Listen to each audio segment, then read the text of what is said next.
Le principle. So what is Le principle? If an equilibrium, if a system at equilibrium is disturbed by means of changing the pressure, temperature and concentration, the equilibrium will act in such a way as to nullify the effect of the disturbance. I repeat, if a system at equilibrium is disturbed by means of changing the temperature, pressure and concentration, the equilibrium will act in such a way so as to nullify the effect of the disturbance. This is what is called Le-Chatelier's principle. Let us discuss the Le-Chatelier principle with an example. Let us take up the Haber's process. N2 plus 3H2 gives 2NH3. Delta H is equal to minus 92.2 kilojoules per mole. இப்போ இது ஈக்லிபிரியமா? Equilibrium. எப்படி இது equilibrium? Reversible ரியாக்ஷன்ல double headed ஆரோ போட்டிருக்கேன். முன்னால ஒரு ஆரோ, பின்னால ஒரு ஆரோ. நான் ஆரம்பத்திலே சொல்லியிருக்கேன், ஒரு ஈக்லிபிரியத்தில் ரெண்டு ரியாக்ஷன் இருக்கும். அந்த ரெண்டு ரியாக்ஷன் எது? ஒரு equilibrium reaction is consisting of two reactions. என்னென்ன? ஃபார்வர்ட் ரியாக்ஷன், இன்னொன்று பேக்வர்ட் ரியாக்ஷன். N2H2 சேர்ந்து NH3 தர்றது, அப்புறம் NH3 டிகாம்போஸ் ஆகி N2H2 மாறுறது, N2H2 மாறுறது. சரிதானா? இது ஒரு சிம்பிளான கொஸ்டின் தான். ஆனால் பிள்ளைங்க பார்த்தா அதை சரியாக எழுதாமல் வந்துடுவான். எத்தனை ஒரு ஈக்லிபிரியத்தில் எத்தனை ரியாக்ஷன் இருக்குன்னு கேட்பான். நீ சொல்லணும் ரெண்டு, போல்டாக சொல்லணும் ரெண்டு. என்னென்ன? Forward reaction, backward reaction. Forward ரியாக்ஷனை சொல்லணும்னு N2H2 சேர்த்து NH3 வர்றது. அதில் ரியாக்டன்ட் யார்? N2H2. ப்ராடக்ட் யார்? NH3. அப்படியே பேக்வர்ட் ரியாக்ஷனை சொல்லுன்னு சொன்னால் NH3 gives N2 plus 3H2. இதில் ரியாக்டன்ட் யார்? NH3. Backward ரியாக்ஷனில் reactant NH3. Product யார்? N2H2 3H2. புரியுதா? ஸோ அப்போ ஒன்றும் இல்லை. இப்போ Le-Chatelier பிரின்சிபிளை உனக்கு நான் தமிழில் சொல்கிறேன் பாருங்க. ஒரு ஈக்லிபிரியம் இருக்குது. இந்த ஈக்லிபிரியம் அதை போய் நீ நோண்டுற, அதை வச்சுன்ற, அதை போய் டிஸ்டர்ப் பண்ணுற. டிஸ்டர்ப் பண்ணும்பொழுது அந்த ஈக்லிபிரியம் அந்த டிஸ்டர்பன்ஸுக்கு எதிர்த்து ஆப்போசிட்டில் செயல்படும். இதுதான் என்னது? Le-Chatelier கண்டுபிடிச்ச விதி, Le-Chatelier பிரின்சிபல்னு சொல்கிறது. இப்போ இது உனக்கு புரியுறதாப்புல சொல்கிற பாருங்களேன். இப்போ ஒரு ஊரில் ஒரு யாரோ சும்மா ஒரு அரசு அலுவலர் இருக்கிறாருன்னு வச்சுக்கோங்க. அரசு அலுவலருக்கு ஏதோ நிறைய வகையில் தொல்லை வந்துக்கினே இருக்குது. அவர் என்ன செய்வார்? நீங்கள் சொல்கிறாப்புல அழகாக என்ன பண்ணார்? வேறு ஊருக்கு மாறின்னு போவார். ஏன்னா இந்த ஊரில் தான் டிஸ்டர்ப் பண்ணிகிட்டே இருக்காங்க இல்லையா, தொல்லை கொடுத்துனே இருக்காங்க இல்லையா. ஆக மொத்தம் அதுக்கு அந்த தொல்லையை தவிர்க்கும் விதமாக வேற ஒரு கிளம்பி போயிடுறாரா. அதே போல் ஒரு ஈக்லிபிரியம் நடந்துனே இருக்கா. அந்த ஈக்லிபிரியத்தை நீ என்ன பண்ணுற? டிஸ்டர்ப் பண்ணுறியா? இங்கே டிஸ்டர்பன்ஸ் எப்படி பண்ணுறது? இங்கே டிஸ்டர்பன்ஸ் எப்படி பண்ணுறது? டெம்பரேச்சரை திடீர்னு இன்க்ரீஸ் பண்ணலாம் அல்லது குறைக்கலாம், அல்லது ப்ரெஷரை திடீர்னு இன்க்ரீஸ் பண்ணலாம் அல்லது குறைக்கலாம், அல்லது என்னது ஒரு கேட்டலிஸ்ட்டை போடலாம், கான்சன்ட்ரேஷனை திடீர்னு குறைக்கலாம் அல்லது கூட்டலாம். இப்படி பண்ணும்பொழுது அந்த ஈக்லிபிரியம் தன்னைத்தானே என்ன பண்ணிக்கும்? சரி செய்து அந்த அந்த எதிர்க்கிலையா டிஸ்டர்பன்ஸை எதிர்த்து தன்னைத்தானே சரி செய்து கொள்ளும். புரிஞ்சுதா? சரி, இப்போ இந்த ஈக்லிபிரியம் எடுத்துக்கிறோம். இப்போ இதில் உனக்கே தெரியும், இது G, இது G, இது G. ஜின்னா என்ன அர்த்தம்? கேஸ். இது போல ஈக்குவேஷன் எழுதுனா அந்த ஈக்குவேஷனுக்கு என்ன பேர் தெரியுமா? தெர்மோகெமிக்கல் ஈக்குவேஷன். அப்படின்னா அந்த ஈக்குவேஷன், அந்த ரியாக்ஷன் நடக்கும்பொழுது இவ்வளோ ஹீட்டு வெளியில் வந்திருக்கு. இது எக்ஸோதெர்மிக் ரியாக்ஷன். உங்களுக்கே தெரியும். இதில் அஃப்கோர்ஸ் இதில் அயன் கேட்டலிஸ்ட் போடுவாங்க, மாலிகுலர் ப்ரொமோட்டர் போடுவாங்க. Catalyst, iron catalyst. அது எதனால என்ன அதுன்றதை நம்ம பார்ப்போம். ஸோ இப்போ what is the effect of temperature? Effect of temperature on this equilibrium. Temperature on this equilibrium. அப்படின்னா இப்போ டெம்பரேச்சர் திடீர்னு இன்க்ரீஸ் பண்ணுறதாலோ குறைக்கிறதாலோ வாட் ஹேப்பன்ஸ்? சரியா? இப்போ திடீர்னு இப்போ நான் வந்து டெம்பரேச்சர் இன்க்ரீஸ் பண்ணுறேன். இப்போ இந்த டெம்பரேச்சர் இன்க்ரீஸ் இன் டெம்பரேச்சர் இந்த ரியாக்ஷனுக்கு சாதகமாக இருக்குமா, இல்லை டிக்ரீஸ் இன் டெம்பரேச்சர் இந்த ரியாக்ஷன் நல்லா நடக்கிறதுக்கு துணை புரியுமா? எல்லாத்துக்கும் இப்படி ரெண்டுத்துக்கும் இப்படி ஆடுறது கிடையாது. அது தெரிஞ்சுக்கணும், அது புரிஞ்சுக்கணும்னு சொன்னால் முதல்ல இந்த ரியாக்ஷன் வந்து எக்ஸோதெர்மிக்கா எண்டோதெர்மிக்கான்னு ஒரு கொஸ்டினை கேட்கணும். whether the particular reaction under study is an exothermic reaction or endothermic reaction. Endothermic-ஆ exothermic reaction-ஆ, endothermic reaction-ஆ exothermic reaction-ஆன்ற முதல் கேள்விக்கு பதில் தெரிஞ்சால் மட்டும்தான் எஃபெக்ட் ஆஃப் டெம்பரேச்சரை உன்னால் சொல்ல முடியும். இன்க்ரீஸ் இன் டெம்பரேச்சர் ஃபேவர்ஸ் ஃபார்வர்டா அல்ல டஸ் நாட் ஃபேவர் ஃபார்வர்ட் ரியாக்ஷனான்னு சொல்ல முடியும். இப்போ இந்த ரியாக்ஷன் எக்ஸோதெர்மிக் ரியாக்ஷனா எண்டோதெர்மிக் ரியாக்ஷனா? இந்த ரியாக்ஷன் எக்ஸோதெர்மிக் ரியாக்ஷனா எண்டோதெர்மிக் ரியாக்ஷனா? இந்த reaction formation of ammonia from nitrogen and hydrogen is an exothermic reaction because the minus sign indicates exothermic. பக்கத்தில் delta H இருக்கு இல்லையா, என்தால்பி சேஞ்ச். அந்த என்தால்பி சேஞ்ச் மைனஸ் என்ற sign வருது இல்லையா, minus என்ற சைன் வந்தாவே அது எக்ஸோதெர்மிக் ரியாக்ஷன் அப்படின்னு அர்த்தம். ஒரு ரியாக்ஷன் ஃபார்வர்டில் எக்ஸோதெர்மிக்காக இருந்தால் அதே ரியாக்ஷன் அப்படியே ரிவர்ட் பண்ணும்பொழுது நம்ம ஏற்கனவே படிச்சிருக்கிறோம் தெர்மோடைனமிக்ஸில். அதே ரிவர்ஸ் பண்ணும்பொழுது அந்த ரியாக்ஷன் எப்படி மாறிடும்? எண்டோதெர்மிக். பகல் பூரா வெயில் கொளுத்துதுரா, அது எக்ஸோதெர்மிக் ரியாக்ஷன். அப்படியே பகல் மாறி அப்படியே அப்படியே திருப்பி போடுறோம் இல்லையா, இரவு வந்துருது இல்லையா, வெளிச்சம் இருட்டு அப்படி வருது இல்லையா, அப்போ இரவு எப்படி இருக்குது? எண்டோதெர்மிக், குளிர்ச்சியாக இருக்குது. நிலா காயுது அப்படின்னு சொல்லி நம்ம பாட்டு பாடின்னு என்னது நேரம் நல்ல நேரம்னு சொல்லி போயினே இருக்கிறோம். ஸோ அப்போ என்ன சொல்கிறோம்னா, பகலில் வெளிச்சம் வெயிலாக இருந்ததுன்னா, வெளிச்சமாக இருந்ததுன்னா, ராத்திரியில் குளிர்ச்சியாக இருக்குது இருட்டாக இருக்குதுன்னு சொல்கிறோம் இல்லையா. அப்போ அப்படியே ஒரு ரியாக்ஷன் ஃபார்வேர்டில் இருக்கிறத அப்படியே ரிவர்ட் பண்ணிங்கன்னா அப்படியே சைனை மாற்றிக்கணும். சைனை மாற்றி அது எண்டோதெர்மிக் ரியாக்ஷனாக மாறிடும். ஸோ அப்போ இங்கே எழுதியிருக்கிற பிரகாரம் இந்த ரியாக்ஷன் வந்து எக்ஸோதெர்மிக் ரியாக்ஷன். அப்போ நல்லா கவனிச்சுக்கோ, exothermic reactions are those reaction which releases energy, which gives out heat energy. அது வெப்பம் வேணாம்னு சொல்லுது, என்ன பண்ணுது? தள்ளுது, வெளியே தள்ளுது. சரி, இப்போ வாயிலிருந்து தேவையில்லாத பொருள், இப்போ வயிற்றில் ஏதாவது தேவையில்லாத பொருளை நீ சாப்பிட்டு இருந்தேன்னு வச்சுக்கோ, என்ன செய்யும்? உனக்கு வேணான்னு சொல்லி வாந்தியாக எடுப்பேன். அப்படி இல்லைன்னா என்ன பண்ணும்? லூஸ் மோஷனாக அப்படியே பின்னால் போவோம். அப்படின்னா என்ன அர்த்தம்னா, வயிற்றுக்கு ஒவ்வாத ஒரு பொருள் ஏதோ வந்து என்ன பண்ணியிருக்குன்னு அர்த்தம், உள்ளே போயிடுச்சுன்னு அர்த்தம். சரியா? அப்போ எக்ஸோதெர்மிக் ரியாக்ஷன் சொன்னால் என்ன அர்த்தம்? Heat energy is given out. புரிஞ்சுதா? இப்போ ஹீட்டு வேணான்னு சொல்கிற ரியாக்ஷனில் போய் நீ ஹீட்டை கொடுத்தா ரியாக்ஷன் நல்லா நடக்குமா? ஆமாம், that not favour that reaction. ஏன்னா அந்த ரியாக்ஷனில் ஏற்கனவே அது ஹீட்டு வேணான்னு சொல்லுது. ஹீட்டு வேணான்னு சொல்லி அது சிஸ்டத்திலேருந்து சரௌண்டிங்க்கு ஹீட்டை வெளியே தள்ளிக்கிட்டே இருக்குது. அந்த நேரத்தில் நீ இந்தா ஹீட்டுன்னு கொடுத்தா does not favour the forward reaction. சரி, வேணும்னா நான் ஹீட்டை கொடுக்குறேன், அப்போ என்ன ஆகும்? அப்படியே ரிவர்ஸில் reaction, it favours the reverse reaction. புரிஞ்சிச்சா? ஸோ அப்போ எந்த ஒரு ரியாக்ஷன், இப்போ நாங்கள் புதுசாக கூட ஒரு ரியாக்ஷன் எழுதலாம். எந்த ரியாக்ஷன் எழுதினாலும் அந்த ரியாக்ஷனில்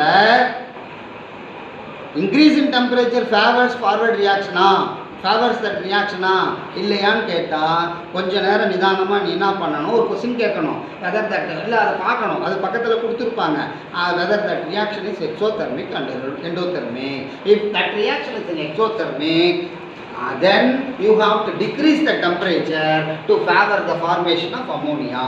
ஆக்சுவலாக இந்த ப்ராசஸில் இப்போ நம்ம எதை மெயின் பண்ணி எதை கான்சன்ட்ரேட் பண்ணி பேசிட்டு இருக்கோம்னா, அமோனியாவை நிறைய உற்பத்தி பண்ணணும். அமோனியா தொழிற்சாலை இது. இந்த தொழிற்சாலைக்கு இந்த வினைக்கு பேர் ஹேபர்ஸ் ப்ராசஸ். இந்த வினையை நம்பி தான் நம்ம ஒட்டுமொத்த விவசாயமும் இருக்குது. என்ன சார் விவசாயத்துக்கு இதுக்கு என்ன சார் சம்மந்தம்னா, அமோனியா நிறைய உற்பத்தி பண்ணுறோமா ஹேபர்ஸ் ப்ராசஸில்? அமோனியா எவ்வளோக்கு நிறைய உற்பத்தி பண்ணுறியோ அவ்வளோக்கு ammonium fertilisers, urea, ammonium chloride, ammonium sulphate என்ற ஃபெர்டிலைசர்ஸ் சீப்பாக விவசாயிகளுக்கு கொடுக்கலாம். அப்படி அவங்களுக்கு கொடுக்க வந்து விவசாயம் வந்து செழிக்கும். விவசாயம் செழிக்கும்னா அங்கே உற்பத்தி அந்த இது இல்லையா, நெல், கம்பு, சோளம் இதெல்லாம் பெருகும். அதனால நிறைய சீப்பாக உற்பத்தி பண்ணி கொடுக்கணும். நீ மட்டும் உர விலையை இன்க்ரீஸ் பண்ணிட்டா எந்த விவசாயியாலும் வந்து வாங்க முடியுமா? வாங்க முடியாது. அதனால என்ன பண்ணலாம், உரத்தோட விலையை ரொம்ப குறைச்சி கொடுக்கணும். எவ்வளோ விலை சீப்பாக கொடுக்கணும், இன்னும் சொல்லப்போனால் இலவசமாக கொடுக்க முடிஞ்சாலும் கொடுக்கலாம். ஏன்னா எல்லாருமே அந்த விவசாயத்தை நம்பி தானே இருக்கிறோம். அப்படி கொடுத்தா இன்னும் சந்தோஷம். அப்படி கொடுக்கணுன்னா என்ன செய்யணும், இந்த விலையில் ஈஸியாக என்ன பண்ணணும், நிறைய அமோனியாவை உற்பத்தி பண்ணணும். அமோனியா நிறைய உற்பத்தி பண்ணுறதுக்கு என்ன செய்யணும், அந்த ரியாக்ஷன் நடத்தும் பொழுது டெம்பரேச்சரை இன்க்ரீஸ் பண்ணக்கூடாது. ஏன்னா அது எக்ஸோதெர்மிக் ரியாக்ஷன். அதனால டெம்பரேச்சர் எவ்வளோக்கு எவ்வளோ குறைச்சி வச்சுட்டு செய்ய முடியுமோ அவ்வளோக்கு எவ்வளோ என்னது ரொம்ப நல்லா இது இருக்கும். இப்போ நீயே படிக்கும்போது ரொம்ப கோடை காலமாக இருக்குது, ரொம்ப வெயில் அடிக்குது, புழுங்குதுன்னு சொன்னால் அவங்க அப்பா என்ன பண்ணுறாரு, நல்ல ஒரு ஃபேனை போட்டு விடுறாரு. கொஞ்சம் காசு இருந்துச்சுன்னா என்ன பண்ணுறாரு, ஒரு ஏசியை போட்டு விடுறாரு. அப்படின்னா என்ன அர்த்தம், நீ படிக்கிறதுக்கு சாதகமான சூழ்நிலையை உருவாக்கி தரணும். அப்போ ஏற்கனவே வெயில் கொளுத்துது, உச்சி வெயில் இப்போ கொளுத்துது இல்லையா, அதனால் வந்து பண்ணுறாரு, ஒரு ஏசியை போட்டு டெம்பரேச்சர் ரூம் டெம்பரேச்சரை குறைச்சி விடுறாரு. That favours the reaction, that supports the reaction. So இப்படி தான் நீ சொல்லணும். அந்த ரியாக்ஷன் எக்ஸோவா எண்டோவா அது தெரியாத வர ஒன்னால் அந்த டெம்பரேச்சர் என்ன வேலையை செய்யுது, whether it increases or decreases the forward reaction, it favours the forward, அதெல்லாம் சொல்ல முடியாது. ஸோ அப்போ எக்ஸோதெர்மிக் ரியாக்ஷன் எங்கே நடந்தாலும் சரி, அங்கே எப்பப்பெல்லாம் டெம்பரேச்சரை குறைக்கிறியோ அப்பப்பெல்லாம் அந்த ரியாக்ஷனுக்கு ஃபேவரபுளாக இருக்கும். சரியா? எண்டோதெர்மிக் ரியாக்ஷனாக இருந்தால் அப்போ என்ன செய்யணும், மாற்றி சொல்லணும். எண்டோதெர்மிக் ரியாக்ஷன்ஸில் என்ன பண்ணணும், இன்க்ரீஸ் பண்ணால் இட் ஃபேவர்ஸ் தட் ரியாக்ஷன். இப்போ உங்களுக்கு ஒரு எக்ஸாம்பிள் சொல்கிறேன் உங்களுக்கு புரியுறதுக்காக. இப்போ நாம் சுண்ணாம்பு என்ன பண்ணுறோம், கரைக்கிறோம். எதுக்கு, சோகத்தில் அடிக்கிறதுக்கு. சுண்ணாம்பு கரைக்கிற வினை எக்ஸோதெர்மிக்கா எண்டோதெர்மிக்கா? எக்ஸோதெர்மிக். அந்த பானையெல்லாம் கிட்ட எடையை கை வச்சாவே ரொம்ப விடும். தெரியாமல் கையே விட்டுன்னு வச்சுக்கா, கை வந்துடும், அவ்வளோதான். சாதாரண வெத்தலை பாக்கு போடும்போதே என்னது, கொஞ்சம் கூடுதலாக சுண்ணாம்பு வச்சுட்டிங்கன்னா என்ன ஆகிடும், வாய் வந்துடும்னா என்ன அர்த்தம், அதில் வர்ற ஹீட்டில் வாய் சுட்டுச்சு புதிக்கிட்டுன்னு அர்த்தம். ஸோ அதனால தான் எக்ஸோதெர்மிக் ரியாக்ஷனை அப்போ அந்த சுண்ணாம்பு நல்லா கரைக்கணும் அப்படின்னு சொன்னால் அது கொஞ்சம் கூல் பண்ணால் நல்லா கரைக்கும். ஏன்னா அது ஆல்ரெடி எக்ஸோதெர்மிக் ரியாக்ஷனில் டெம்பரேச்சர் குறைக்க ஃபேவர்ஸ் த ஃபார்வர்ட் ரியாக்ஷன். இது இப்போ நல்லா புரிஞ்சிடுச்சா? இதில் அப்புறம் ரொம்ப பேராசை கொண்டு இப்போ இந்த ப்ராசஸில் வந்து ரொம்ப பேராசை கொண்டு ரொம்ப ஓவராக டெம்பரேச்சர் குறைச்சின்னா நிறைய ப்ராடக்ட் வரும், ஆனால் கொஞ்சம் லேட்டாகும். அது ஸ்லோஸ் டவுன். அதனால் யூஸ்வலாக ஒரு ஆப்டிமம் டெம்பரேச்சரை வச்சுருந்தா செய்வாங்க. ஆப்டிமம் டெம்பரேச்சர் எந்த இடத்துல ரொம்ப குறைச்சா ரொம்ப ஸ்லோ டவுன் ஆகிடும் இல்லையா, ரொம்ப ஸ்லோவாகிடும் ரேட் ஆஃப் த ரியாக்ஷன். அதனால் வந்து ரொம்பவும் அதிகப்படுத்தினாலும் வேஸ்ட்டு. அதனால் ஒரு மிதமான அந்த ஆப்டிமம். இப்போ சைக்கிள் வச்சுருக்க, சைக்கிளில் வந்து நீ மோன்னு காற்றுருந்தா நல்லா தான் இருக்கும், ஓட்டுறதுக்கு நல்லா கை விட்டு ஓட்டு, நல்லா ஃபாஸ்ட்டாக ஓட்ட நல்லா தான் இருக்கும். அதுக்காக நீ மண்ணு ஓவர் ஆக்சிடென்ட் இருந்தாகும். அதுவும் மிஷினில் கம்ப்ரஸர் வச்சு அடிக்கிற என்ன ஆகும், அப்போ வச்சுடுமா? சரி காற்றே இல்லை, வேறு நண்பன் வேறு வந்து உட்காருவான் டபுள்ஸ் அடிக்கிறதுக்கு. அப்போ என்ன பண்ணுவேன், சிரமப்படுங்க, ரொம்ப சிரமம். வேணாண்டா நண்பன், 2 பேருமே என்ன பண்ணிடலாம், நண்டே போயிடலாம்டா, முடியலடான்ற. ஆக மொத்தம் என்ன செய்கிற, அப்போ என்ன பண்ணுற, காற்றடிக்கும் போது அந்த டயர் அமைச்சு பார்க்குற இல்லையா, அப்படின்னா என்ன அர்த்தம், ரொம்ப ஓவராக போயிடும் போது ரொம்ப கம்மியாக இருந்துற போது ஒரு மிதமாக இருக்கணும் இல்லையா, அதுதான் வந்து சாதகமான, அதுதான் ஆப்டிமம் டெம்பரேச்சர். அந்த ஆப்டிமம் டெம்பரேச்சரை ஃபிக்ஸ் பண்ணிவிட்டு அதை வச்சு தான் செய்வாங்க. சரி, இது முடிஞ்சிடுச்சா?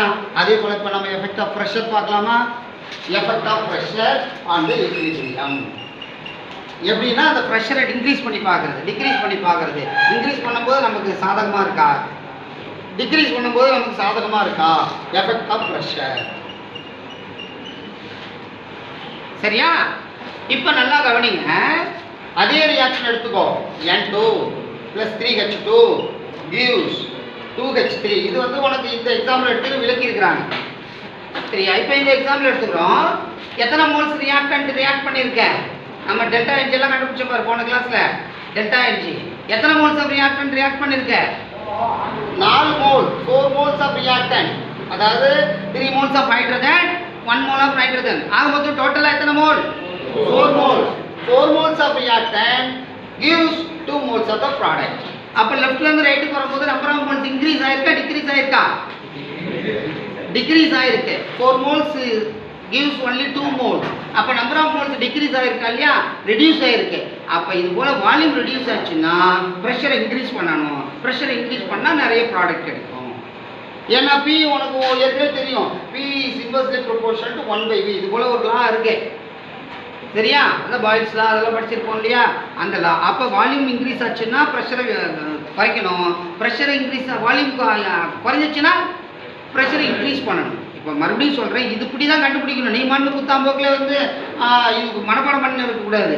எந்த ப்ராசஸ் கொடுத்தாங்களோ அந்த ப்ராசஸ் எடுத்துக்கிட்டு ப்ரெஷரை இன்க்ரீஸ் பண்ணணுமா டிக்ரீஸ் பண்ணணுமா, என்ன எதுக்காக ப்ரெஷரை டிக்ரீஸ் பண்ணுறோம் இன்க்ரீஸ் பண்ணுறோம், நமக்கு நிறைய ப்ராடக்ட் கிடைக்கணும், நமக்கு நிறைய அமோனியா கிடைக்கணும், அதன் மூலம் வந்து நிறைய யூரியா அமோனியம் ஃபெர்டிலைசர் தயாரிக்கணும், யூரியா தயாரிக்கணும், அமோனியம் குளோரைடு அமோனியா சல்ஃபேட்டு இதெல்லாம் நிறைய தயாரிக்கணும். விவசாயிகளுக்கு கொடுக்குமான வரல எவ்வளோ விலையை குறைச்சி கொடுக்க முடியுமா அவ்வளோ இப்போ நீ உங்கள்கிட்ட தனியாக தொழிற்சாலைக்கு போல் ஃபெர்டிலைசர் அந்த அமோனியா தொழிற்சாலை நீ வச்சுருந்துன்னு வச்சுக்கோ, நீ கண்டமேனிக்கு விற்பேன். அதனால தான் கவர்மெண்ட்டே ஸ்பிக்கு தொழிற்சாலை ஸ்பிக் யூரியான்னு ஒன்று வச்சுருக்காங்க தெரியுமா, தூத்துக்குடியில் இருக்க பெரிய பிளான்ட். கெமிஸ்ட்ரி படித்தவங்களாம் அங்கே வேலைக்கு போவாங்க சரியா.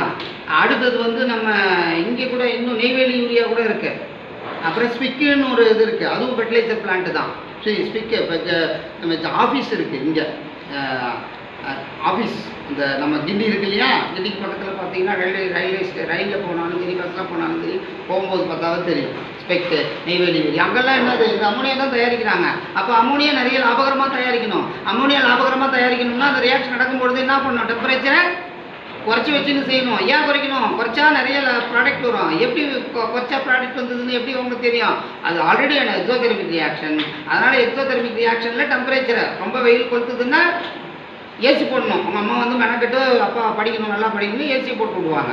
இப்போ ராத்திரியில் இப்போ குளிருதுன்னு வச்சுக்கோ, மழை பெய்யுது குளிருது புயல் அடிக்குது, அந்த நேரத்தில் ஏசியை போட்டு இருப்பேன். அப்போ வந்து எல்லாத்தையும் நிறுத்திட்டு அப்போ வந்து இப்போ குளிருது ஹீட் பண்ணணும், ஹீட்டர் போடுவாங்க ஆக்சுவலாக சரி. அப்போ ஊட்டி கொடைக்கானல் டெல்லி இதெல்லாம் போனீங்கன்னு வச்சுக்கோ, டிசம்பரில் ஒவ்வொரு இடத்துலையும் என்ன இருக்கும் ஹீட்டர். ஏன்னா டெம்பரேச்சர் குறைவாகுது ஹீட்டர் போடு, வெயில் ரொம்ப கொளுத்தும் அப்போ வந்து ஏசியை போடு, ஹீட் அதிகமாகுது கூல் பண்ணு, ஹீட்டு குறைவாகுது ஹீட்டர் போடு, மாற்றி மாற்றி சொல்லணும். அதுதான் நம்ம அங்கே பார்த்தோம். எஃபெக்ட் ஆஃப் டெம்பரேச்சர் முடிஞ்சிச்சு. அதே போல் எஃபெக்ட் ஆஃப் ப்ரெஷர்னு சொன்னால் what is the effect of pressure and this ஈக்லிபிரியம்னு சொன்னால் இங்கே நீ தெளிவாக சொல்லணும். Increase in pressure favours the formation of ammonia. Increase in pressure will give more yield of ammonia because here 4 moles of reactant gives 2 moles of product. So there is a reduction in volume. Volume is reduced during the reaction. Therefore, increase in pressure favors the forward reaction.